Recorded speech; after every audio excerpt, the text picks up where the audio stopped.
So the NFL's got a problem. What is it? And HBO's got a problem. What is it?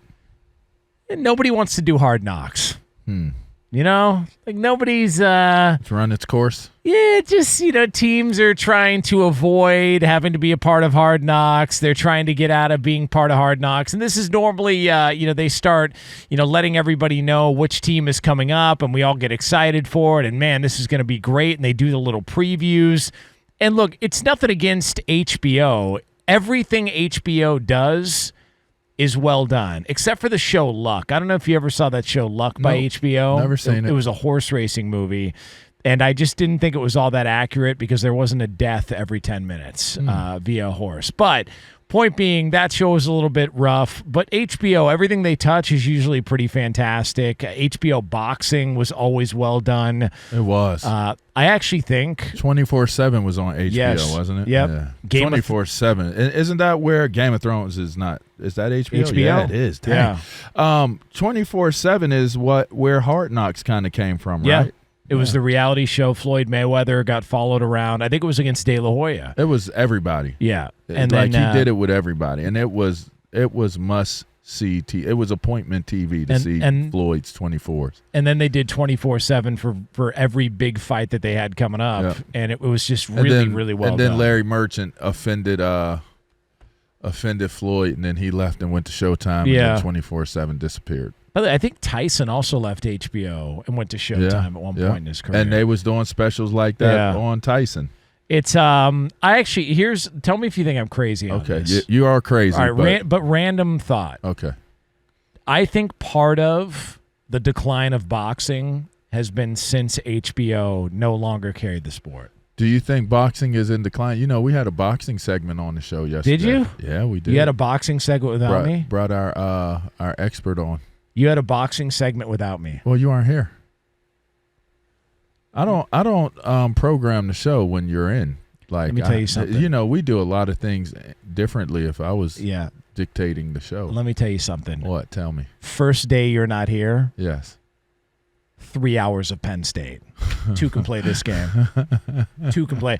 I'll break down wrestling. We'll talk Bo Nickel. We'll get into hockey.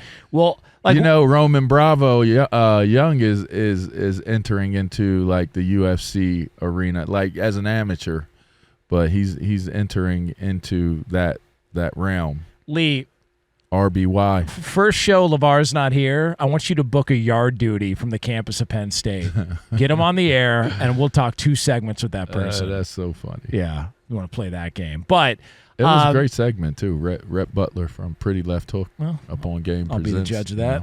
You got to go listen to it. No, it's like finding a pair of panties, that aren't yours. Whoa. It's like I don't want to see that. I don't need the proof. I don't need any sort of other evidence. evidence. Finding a pair of panties that aren't yours? Yeah, what just wait, where do these come panties?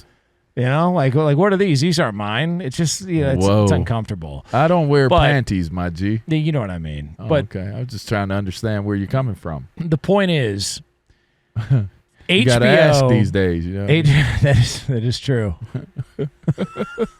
Are they satin? Are they lace? You got to be careful. You got to ask. By the way, you got to be not my panties. You do. What you mean? You got to be careful. You want to talk? You want to talk about it on the radio? Like you said, you missed all of us. Listen. You got some stuff to get off your chest. But in regards to HBO, yes, and the NFL, yes. So there is this. I guess these are these stipulations. These are these regulations teams have to fit into in order to be an HBO Hard Knock team. All right, so the way this works and the formula goes as such: a team doesn't have to be on the show if any of the 3 rules apply to them. They have a first-year head coach in place. Mm-hmm. They have a playoff berth in the past 2 seasons, and they've appeared on Hard Knocks in the past 10 years. So when you factor all of those in... But somebody has to do the show. Yes. You factor all those in, here are your candidates potentially for Hard Knocks based on this formula that the NFL and HBO have come up with and concocted somehow years ago. Mm-hmm. The Jets, the Bears, the Saints, and the Commanders. Those are your I think candidates. all are very interesting. None more than the Jets, of course. The market, Aaron Rodgers, Woody, everything in Salah. Like, that would be the most entertaining. Yes. I don't think you could go wrong with the Bears. I don't know how mainstream appealing that one would be. I think the storyline behind ownership changing in Washington would make for a really, really interesting Hard Knocks. But at some point, you can only maybe leverage that storyline so far. I mean, Chase Young, is he ever going to be the same? I think we're wondering what's going to happen with Chase. Doesn't seem like it. The quarterback situation, Eric Bieniemy coming there. There are some strong storylines that you could develop in Washington. New Orleans is, that's not as attractive if you ask me. Like, what are the storylines out of other than Carr going there? And Derek Carr is a super nice guy.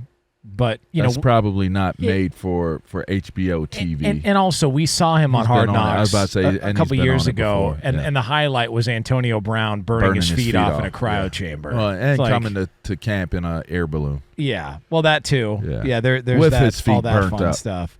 Look, the Jets would be option A. And the Bears, there's some storylines there. People feel like Justin Fields is the guy, and so you've got some stuff going on there. I actually believe that if the sale of the Commanders had already been finalized, they would be the team that the league would want in Hard Knocks. Because if Dan Snyder is still the owner and they did the deal, that would make it even more interesting. You think so? But I don't. Yes. But I don't think the NFL wants to showcase Dan anything Snyder. Washington Commanders. Yeah. If the sale had already been finalized and they had gotten this deal done, I think this would be an opportunity for HBO and the NFL to present the new look Washington Commanders. They've rid themselves of this awful guy that nobody likes, and now the direction of the organization we're headed in, and all the other things that come along with it. It's Ron Rivera. It's all of those storylines that come along with it. I feel like Washington would have been the one. The Saints, again, just not sold on it. Not sold on Chicago, not sold on the Saints. Jets and the Commanders are clearly the two strongest candidates. Yeah, those are the two. But apparently none of them want the job. They don't want to be featured on Hard Knocks, like not interested in where we're going. Maybe they got to rethink their formula. Maybe you open up to because Jerry Jones would want the Cowboys on Hard Knocks every year. Like, he would absolutely welcome the idea of having the Cowboys on Hard Knocks every single season. So maybe you do that. Maybe you start adjusting some of these formulas so we can actually get a team there. And I also wonder if it's just run its course as well, too. Like, it's possible. Because we've got so much access to the NFL now that you almost don't need Hard Knocks because you've got all of these other documentaries and shows and programs and things built around the league. I just wonder, look, I would like them to be in Detroit. I'd love to see the Lions on Hard Knocks because I want to see how many more people are gambling in the locker room. That's what I would like to see. I just think content is always going, I'm in the content game. Content is what always. What up, content game? Oh, geez. That's always going to be king.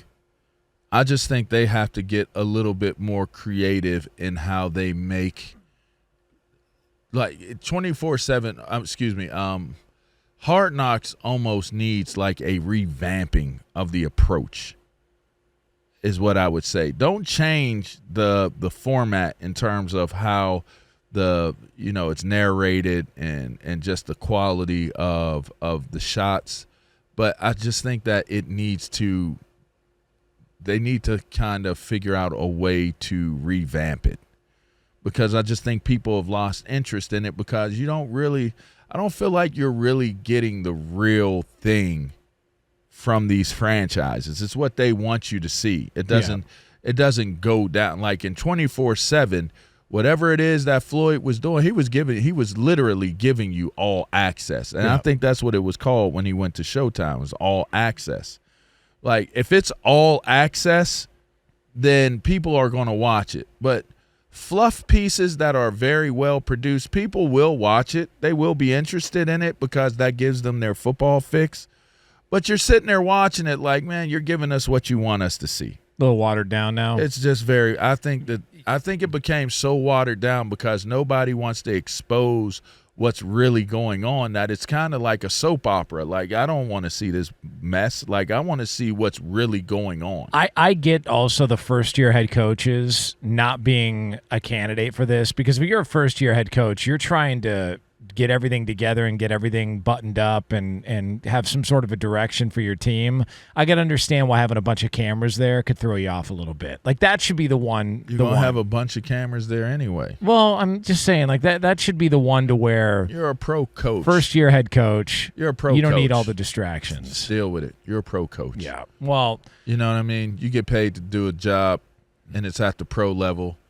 So maintain professionalism is what I would say. That's all. You remember when, I think it was Juan Manuel Marquez on 24/7 drank his own urine? Yep, I do. Yeah. I remember that. And they said that because he didn't want to lose any of his nutrients. Yep. You know, because he was That's exactly what he was. Whoop. It's like, hey, dude, doing. You want to keep your nutrients? Like, go get a salad and, like, wring out some of your sweat on it as a dressing. I mean, whatever like, you know it what is, I mean? whatever it is that you needed to get that nutrients from that you're drinking and you're you know, that you could have just got that same item to eat, right? Or drink. Yeah, like just replenish it with the same thing that you use to put it in there. I don't want to lose anything, from my workout. Then you went out there and got your ass kicked. Yeah, then go dip your wings in your BO. So if that's what you're really worried about, you don't want to lose anything from your workout. You was drinking your own potty and got your ass whipped. So how does that work? God, that's foul. Was that wasted? That's that's foul. I remember when people thought it was weird that Moises Alou used to urinate on his own hands because he never wore gloves as a baseball player, and he used to urinate on his own hands because it would toughen him up. That's much more acceptable to me than drinking your own. That just feels foul, and it feels like a bit over the top. It feels like you've got a fetish, and you're looking for a way in. That kind of goes down a road that I don't want to venture down. No, I don't either. Yeah. Not me. I mean, I can only imagine what his well, you know. Yeah. Yeah, you know, in the adult lane. You go down the adult lane of how he wants to do his nutrients and all that stuff. Yeah. It might get a little sketchy. Find out how flexible he is. I mean, if he's doing that to try to be the best at. Okay, let's go to break. Well, I'm just saying, because you got to, when you're doing, like, some of the road work, you've got to really, make sure your body is. A lot of hamstring stretches. Yeah, a lot of back stretches. Your